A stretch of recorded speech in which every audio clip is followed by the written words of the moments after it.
I would say you're missing a lot of business, number one. And number two, you really need to mature a little bit in your understanding of scope of work and USPAP and appraisal practice. There's a tremendous amount of work that's based on different levels of inspection.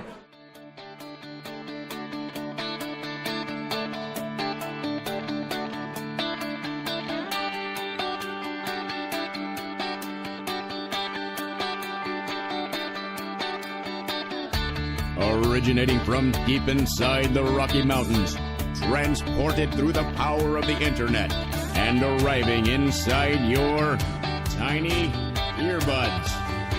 It's the Appraiser Coach Podcast, helping appraisers increase their efficiency, quality, and make more money.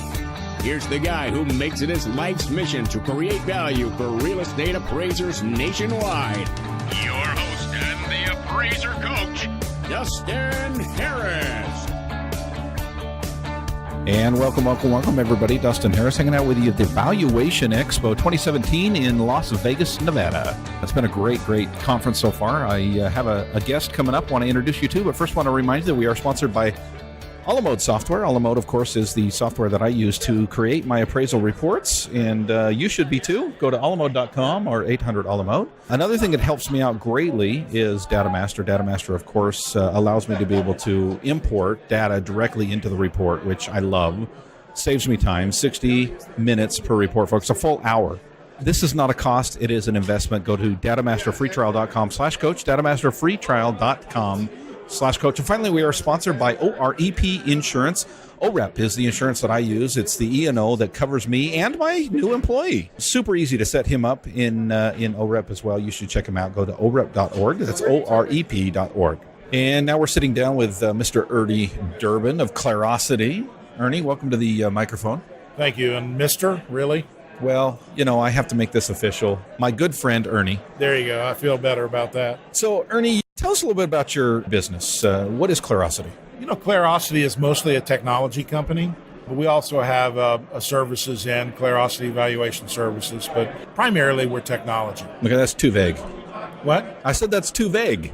Too vague. Okay, well, we're technology and what some people Google's call... a technology company. Well, we're Google. Okay. We're bigger than Google, buddy. Yeah, you just don't know yet. Everybody talks about alternative appraisals. Okay, sure. I hate that. I know. We've talked about this before, Yep. right? No, I love your definition. They're just appraisals that are not URARs. Right. And the product that we produce is called Market Value Pro, okay. MVP for short, and that product can be used by AMCs on a per-click basis, or appraisers can be engaged by our own valuation company for producing it.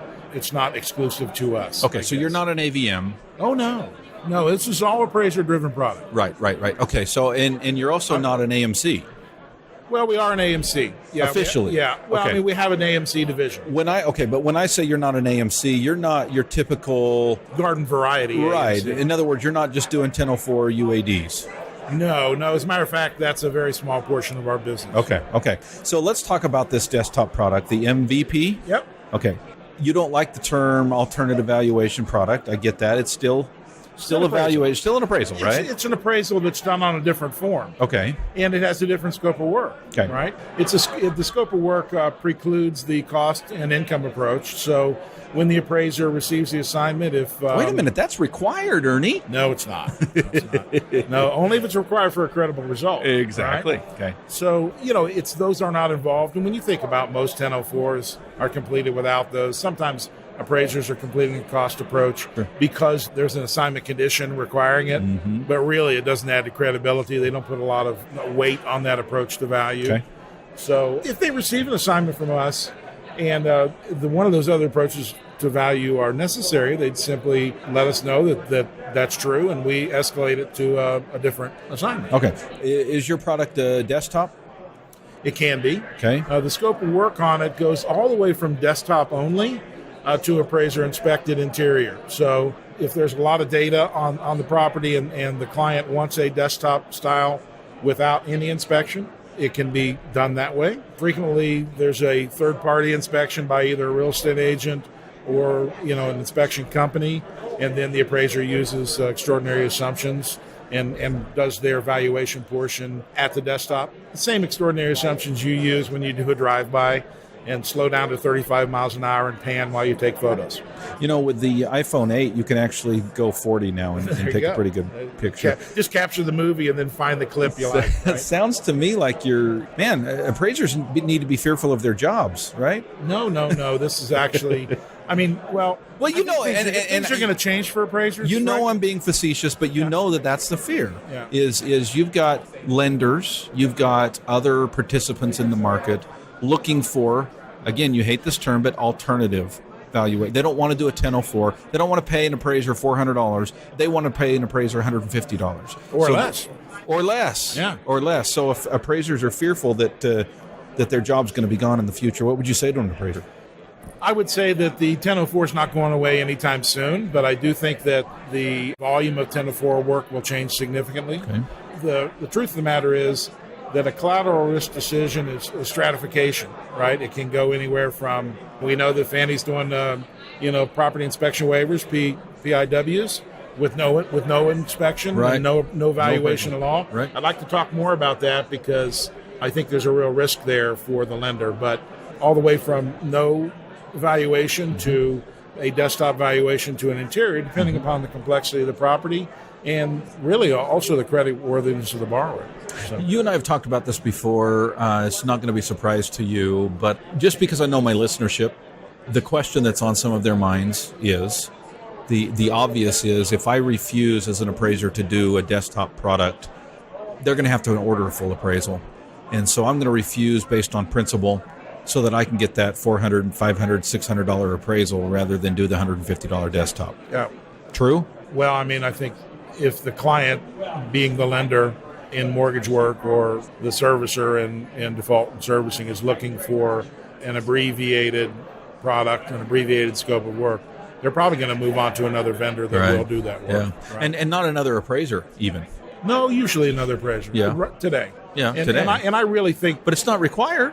What do you mean? Well, what I mean is the definition of what needs to be done on a non-conforming would be the valuation professional.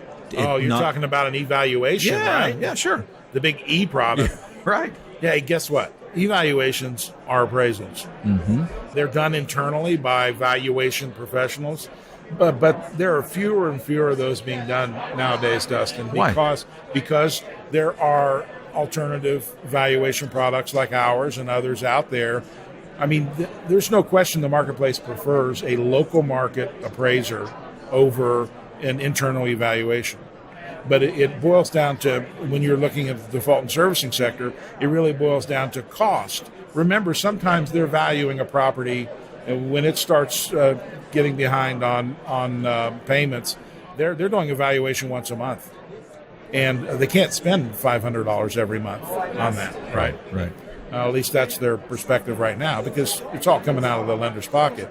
And so at the end of the day, they're looking for a benchmark. Many times they'll do an appraisal, and then they'll do BPOs or evals in between there. Now, there are situations, obviously, in equity line work where banks are doing internal evaluations, but I think that you're going to see less and less of those and more of the appraiser involved now that we've got products coming out where appraisers can earn more on their hourly rate than they do on a URAR, but still complete these in a very timely manner, in less than an hour, right? And so now the lender enjoys the benefit of a local market appraiser, right? And they don't have any more faith in BPOs than we do. Let's just be honest.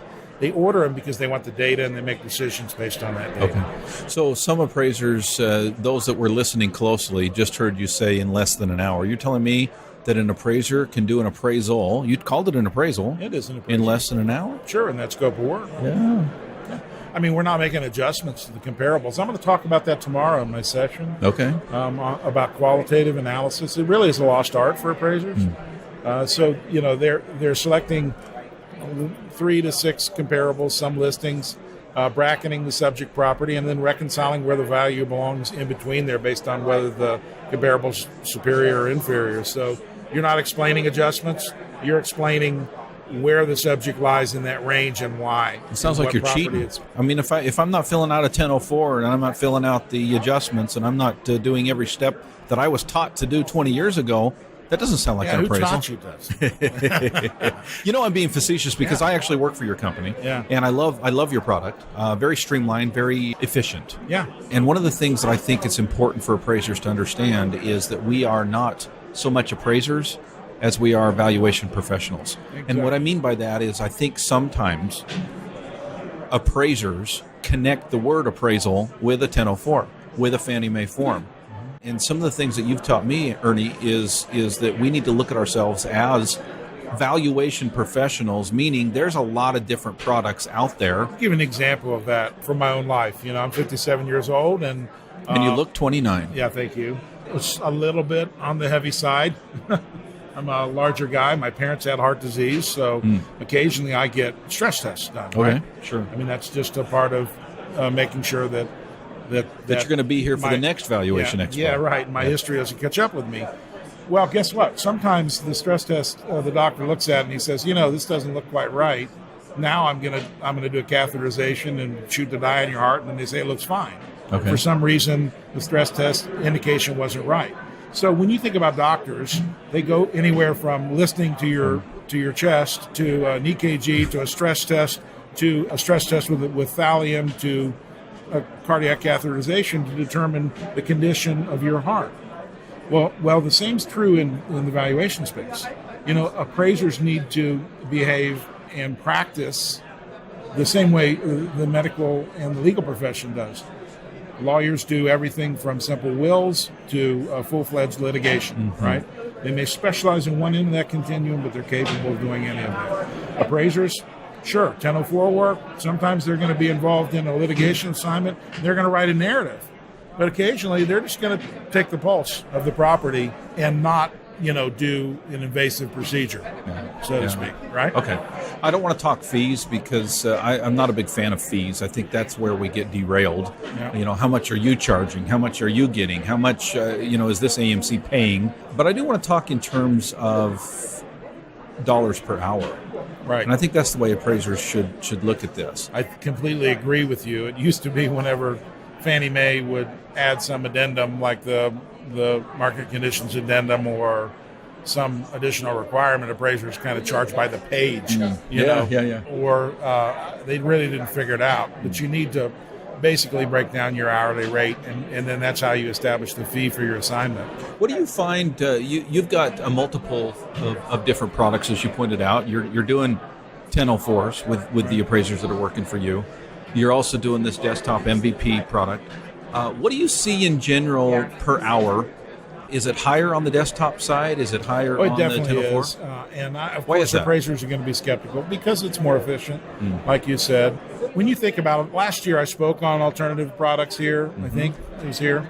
We had one of those little polling devices where you can ask people questions about how Sure. many hours it takes you to complete a 1004. Okay. Well, most of those people fell somewhere in the 6 to 8 hour range. Wow, right? that's a little high for me, but okay. Well, I know Sure. you're not the average everyday appraiser, right? Okay.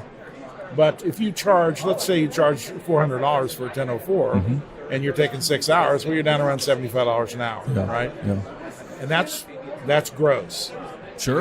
You got to think about your costs involved. If you really back the costs of all the data and other things, the software that you have to load on your computer, and The maintain. gasoline you got to put in your car, the wear and tear on the miles, you bet. Exactly, insurance on the car, all Sure. those things. That hourly rate's lower. But let's take the gross rate at $75 per hour. Well, if you get paid $75 for an alternative valuation desktop assignment and it takes you 30 minutes, your yield is $150 an hour. Hey, if it takes you 45 minutes, you're still at $100 an hour. Yeah. So that is typically what we're seeing that appraisers average on this, right around $100 an hour. So some appraisers are going to be skeptical in the sense that they're going to say, okay, Ernie just said something about completing an appraisal in 30 minutes, maybe 60 minutes, maybe 45 minutes. I don't want to stand before my state board on an appraisal evaluation that I've given in 45 minutes. Well, you know what? I don't want to stand before my state board on a URA.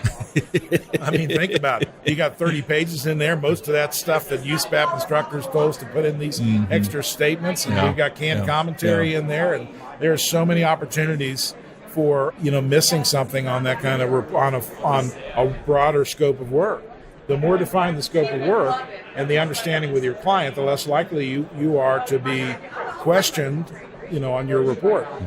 Actually, if you do any litigation work, and you do a lot of litigation work, you'll note, and I bet Scott from the Appraisal Institute will address this tomorrow.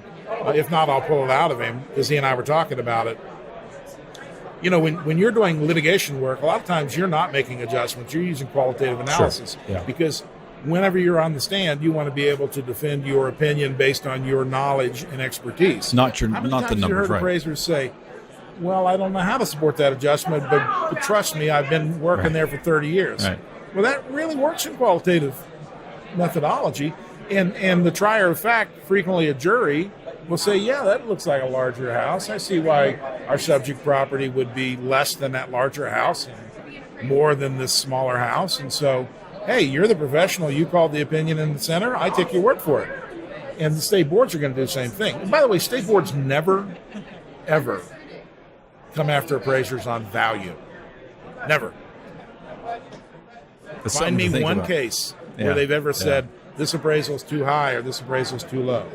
It's always on technique. Yeah. It's always on standard 1, which is very difficult without a work file, or standard 2, which is the where they report hang itself. Right, exactly. So your point is that even on a 45-minute, 60-minute appraisal, and that's what they are, an appraisal, as long as you're crossing your T's and dotting your I's and you're supporting whatever conclusions you're coming to, that you're not hanging yourself out there with any more liability. I say you have less liability. Why? Well, one reason is you're not inspecting the property.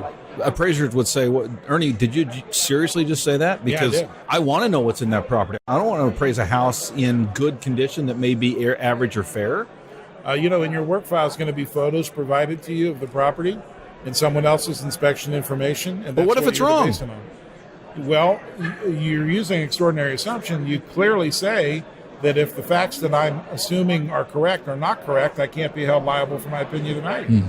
So, if someone presents evidence that the property on that day was in fact different than what it was, you said, well, read my report. Yeah. I said I was basing on this information, right? Now, if you know that it's different, then you need to address Then you're in that. trouble. Right. Well, at that point, it approaches fraud.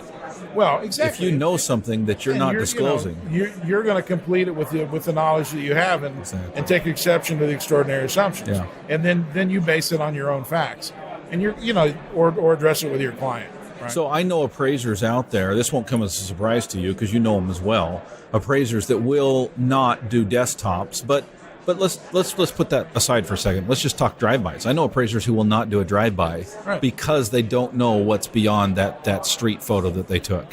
What would you say to an appraiser like that? I would say you're missing a lot of business, number one. And number two, you really need to mature a little bit in your understanding of scope of work and USPAP and appraisal practice. There's a tremendous amount of work that's based on different levels of inspection. Read USPAP, cover to cover. No inspection required. Doesn't say anywhere in there you have to inspect the property. Right. It doesn't even say you have to do comp photos. What's that? I said it doesn't even say you have to do comp photos. Or make adjustments. What do you know? Or what form you have to use, right? Okay, so Ernie, we've been talking about the future of appraising. We've been talking about valuation professionals as opposed to 1004 fillers, right? Right.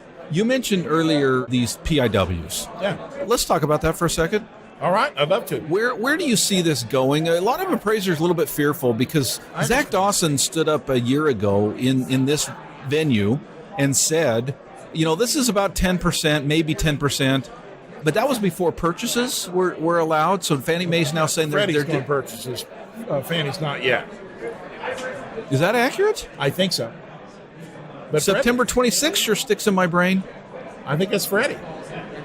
They both begin with F. Relax. And Ernie, I'm going to pause here for just a second to talk a little bit about our sponsors. A couple of them are here, not in a booth capacity, but OREP has a representative here, David Bronner, who shows up to these conferences all the time. Love David. Opportunity to rub shoulders with him, talk to him about what he is doing, and you should figure it out as well because OREP is a great, great company to be with if you're looking for E&O renewal. Let me tell you of an experience that I had just recently. Had an opportunity to bring a new appraiser on out of a different state called OREP. I tell you, folks, they are real people who really understand their business. Had an opportunity to talk to Lori and others there at OREP directly, folks. These people answer their phones. They're real people who want to help appraisers. If you are with any other E&O insurance company, you need to check out OREP. Go to orep.org. That's orep.org. We are sponsored, of course, by DataMaster, who just has a booth right across. In fact, I'm looking at these guys right now, standing over there, trying to sell their product, and it's not a hard sell. If you want to save 30 to 60 minutes per report, you need to check out DataMaster. DataMaster is the opportunity for you to download the public records, the MLS, other really important data, the MC sheet, folks, directly into your report. It doesn't matter really what software you use. DataMaster will most likely integrate with it, and their new system is absolutely incredible. You need to check it out. Go to datamasterfreetrial.com/coach. Again, it's datamasterfreetrial.com/coach. And finally, we are sponsored by Alamode software. Alamode is the software that I've been using for years and years and years because it helps me to do more with less. Why? Because this company understands appraisers, and they create systems that help you to be more efficient, more effective at what you do. Again, it's Alamode. You need to check them out. If you're not using Alamode, just call them. Pick up the phone, folks. 800 Alamode. It's that easy. 800 Alamode, and you can learn more about this product that will absolutely change the way that you do business. Or you can just go to their website and order it up right there. It's alamode.com. Folks, go big. Go big or go home. Go with the big elite package, which will allow you to use all the tools, all the bells, all the whistles. That's the package I've been with forever. You're going to want to check it out. Again, it's alamode.com. Alamode.com. No, if I but I was looking for George. Yes, when I was a little bitty boy.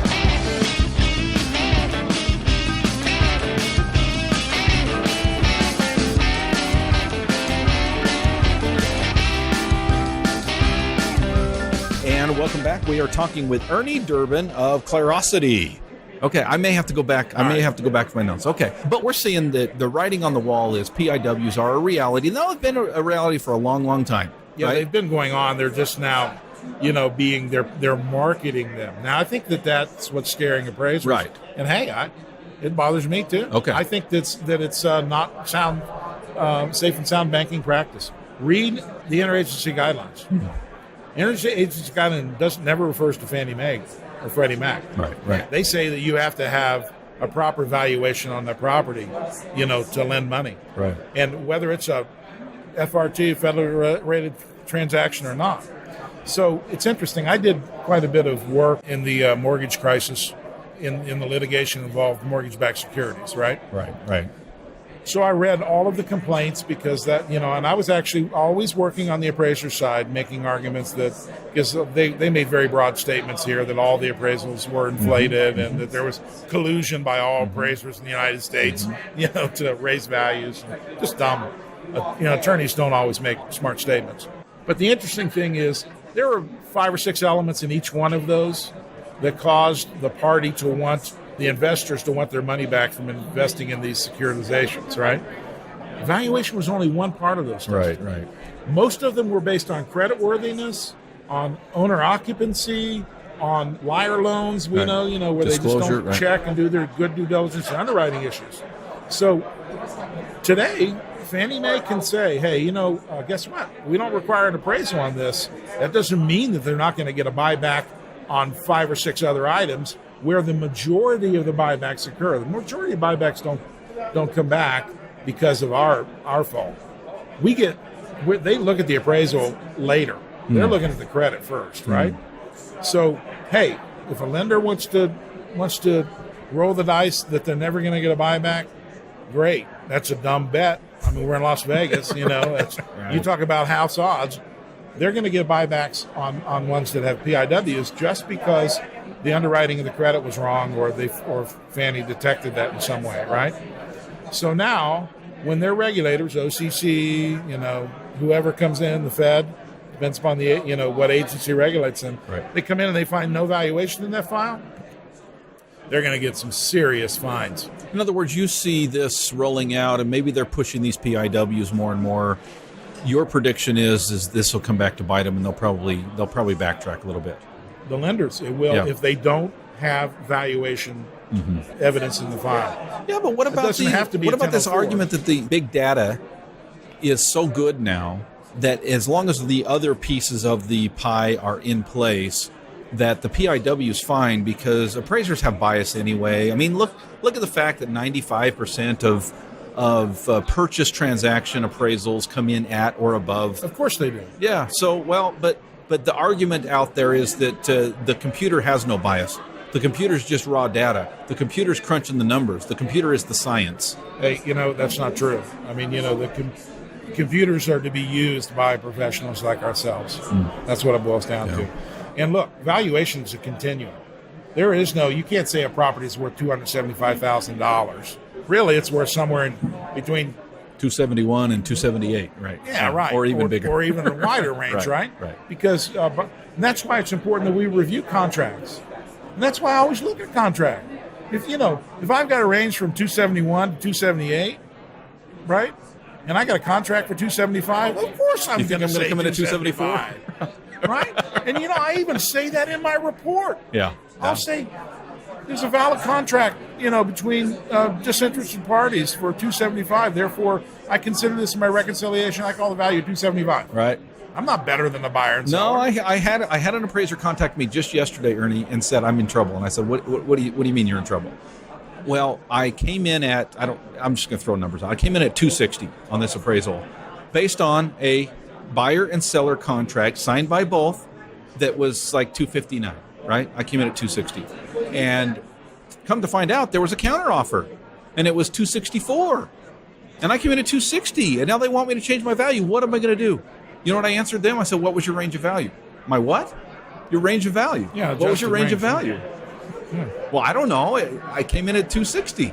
No, what was your range of value? Every appraisal has a range of value. Of course it does. And it's something that, it's not just a Fannie Freddie thing, it's also a USPAP. The USPAP specifically says we're supposed to look at any current listings or offers on the property. Why? Because that's part of the process. That's market data. Exactly. Right? Exactly. And guess what? When that thing closes for 264, I'm using it for a comp next week. Right? I mean, right? Right. And so I'm not suggesting that appraisers push value. I'd never say that. But that's data that they should consider. But I'm saying, absolutely. And if they're coming in at 230 on something that has a range of value of or a purchase price rather of 260, and they're coming in a range from 225 to 235, well, guess what? It ain't worth it. Right. Right. Yeah. That's when you put the brakes on. Yeah. I mean, I'd go to the top end of the range, but because you got a contract, but whatever. Yeah. So let's talk a little bit about this statement that we hear Fannie Mae and Zach. I love Zach. He's a good friend of mine, or at least we're good acquaintances, I should say. And I think a lot of him, think well of him. But, I constantly hear statements, and Bob Murphy used to say the same thing. Here there apparently is appraiser anchoring because, we seldom see values that are lower than the sale price, right? And usually they're at the sale price was a little bit higher. Right. Guess what? The lender doesn't submit it to him if it's lower than sale price. Say that again. Think about it. The lender doesn't submit it to them if it's lower than the how would sale they know? price. I love it. So good point. They're working with skewed data numbers. themselves. Yeah, right? That's a good point. So, and how many times have you seen this? That's brilliant, Ernie. How many times have you seen this, right? You appraise a house since we're in the 260s, you appraise it for 265. It's under contract for 275, right? Mm-hmm. What happens? You get a call back a couple of days later, they've renegotiated the contract to 265. Exactly. Will you update the appraisal? Of course. Because Adam Smith and the invisible hand still works. Right. Yeah. Exactly. And so what do? You make a comment in there, that there's a new contract and, it was originally this. And, go figure. Right. Yeah. Now, guess what? Suddenly, you made the sale price to 265. Well, BS. Because, yeah. The truth of the matter is, they negotiated to where you appraised it. Yeah, dang good point. Right? Very good point. And that goes into their data set. So I'm sorry. Skewed data. It's skewed data. I love it. Right? And so, don't beat up on appraisers. Yeah. That's what it boils down Thank you. to. I love that. That's the statement of the day. Don't beat up on appraisers. Yeah. I'm going to get a shirt that says that, and I'm going to quote Ernie Durbin Yeah. as the I'm in the range. But that's our phrase. I'm in the range, brother. And I really want us to start expressing value as a range. We've got a product that does do that. I do that. I do that. Well, we not have a just for the product, but on even on a 1004, Ernie, whenever the client will allow me, and there's sometimes they won't, but it's very few. FHA will not allow me to do this. Pretty much anybody else will. So I put a statement on my report. Now I give them an exact number on the little line on the 1004 that they, two places I've got to put that, right. Yeah. And then on the addendum, I specifically say that the form requires that I give an exact value. However, my range of value is such and such, and I put it right there on the report. We have a client that asked us, we want this expressed as a range, and I about did a backflip. You ever seen the fat guy do a backflip? It's ugly. Yeah, that'd be awesome. But I just about did it because, to me, that's accurate. And if you do ERC work, you know that on page 5, where we have page 5, where we do the listings, where we express what's the anticipated not the anticipated sale price, what's the most probable list price that will yield the anticipated sale price on page 6, right? Right. And we express that as a range, right? Yeah. And so I think it's more accurate. It tells a better story. What it does is it confirms the reality, the inefficiencies of real estate markets. And so it drives me crazy when appraisers, draw things out to the penny, because they're just not that way. You're always round your cost approach. Come on, Always round your adjustments. Don't make dollar for dollar adjustments, because you're giving the intended user, and unfortunately people that you don't intend as users who have copies of the appraisal, i.e. borrowers and things, the idea that you have the ability to precisely calculate that. Ridiculous. Don't do that. Yeah, ridiculous. You're opening yourself up for a little bit of pain there. Ernie Durbin, always a wealth of information. Yeah. What you're trying to say is I've used too much time. No, what I'm asking is, if I want to, which I already have, but if I'm a listener and I want to be a part of what you're doing out there. Clarosity. Clarosity.com. How do I get it? So clarosity.com, spell it for us. I got to look at it. CLAROCITY. Claro City. Yeah, go there and sign up. And actually, we'd love to have more appraisers doing this product. And we find that most appraisers really like it once they get past some of their natural bias for change. Okay. And hey, I get that. I'm the same way, really. I think it makes us a better appraiser. I'll be honest with you. I've never done a narrative report, Ernie, but I've done 1004s, I've done 2055s, I've done 1025s, You've done 1004s that came pretty close to a narrative, right? Something like that. All you used was a structure, right? And then you had 5 pages of addendum. I've done private work, so I've done the general purpose form, but until I started doing desktops, I'll be honest with you, Ernie, when I started doing desktops, that's when I really finally understood what it meant to be a valuation professional. I think everybody ought to do it. I think they ought to figure it out, and they ought to understand what a scope of work is. Yeah. I already told people I'm 57, so, who knows? In the next 10 years at least, I'm probably going to be thinking about retiring. And at that point in my life, I hope to get an Airstream, travel some with my wife. Right. Guess what? I'm going to have internet on that Airstream, and I'll do desktops to pay for the gas, right? The diesel, right? Absolutely, because I don't have to be. I still know my market, and I can do it from anywhere. There you go. Anywhere. There you go. That's beautiful. Beautiful. All absolutely. Right. Ernie Durbin. Thank you. Thank you, Sean. Appreciate it. You've been listening to the Appraiser Coach podcast with Dustin Harris. If you like what you hear, please give us a 5-star rating and post a short review on iTunes. For more in-depth insider information on how you can make more money as a real estate appraiser, visit theappraisercoach.com and sign up for the All-Star team today. Thanks for joining us. And now, get out there and create some value.